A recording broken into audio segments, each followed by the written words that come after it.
Well, hello, and how are y'all doing? I am amazing. So, I do have my notes today. So, if I'm kind of all over the place and I'm saying a lot, it's because I keep looking down because I want to make sure that I'm on the right path and I'm not deviating. Because a lot of people keep telling me I'm deviating, and I don't want that. So,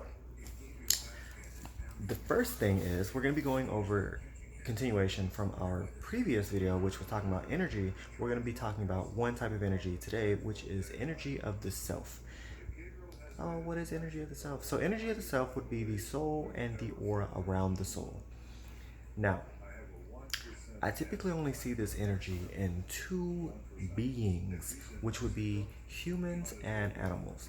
Now, it's not the same in the two whatsoever. It's very different. But I'll go about it in a whole nother video. Now, here's the thing. The way this energy works is it works inward, outward. It's in one spot and it pushes out.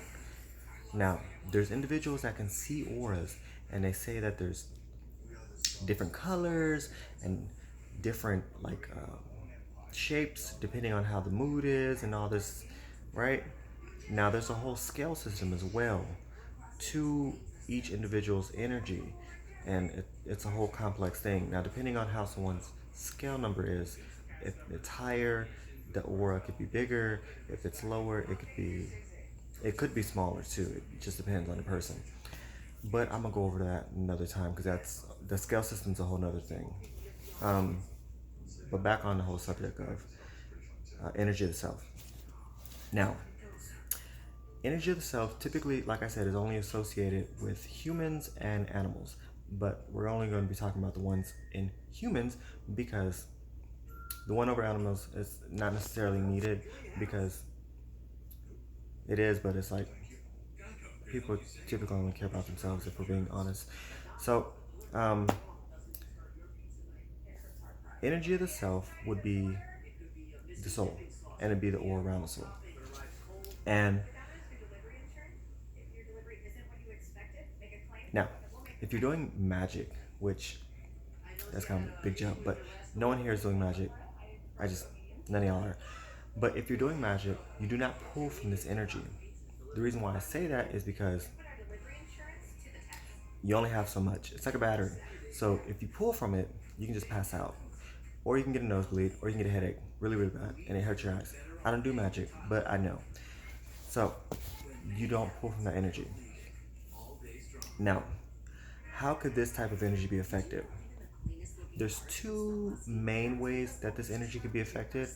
One could be an imprint or one could be a tether. Now, what is an imprint and what is a tether? So the best ways I can describe the two is an imprint is like when you first meet somebody and you get like a vibe of them. You're like, this motherfucker's a bitch.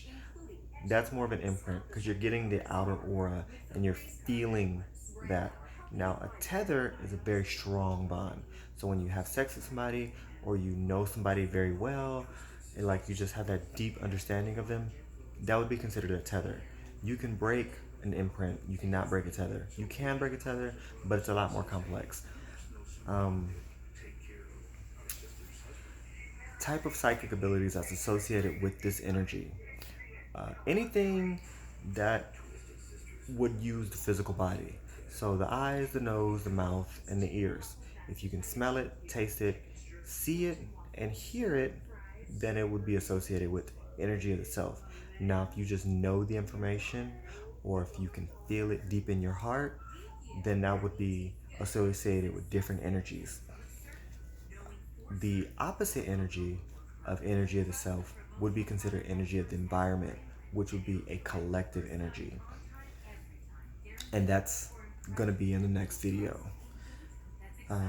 Let's go over the notes to make sure I'm not missing anything. No, no, that's everything. So, because I just wanted to make it real quick, simple.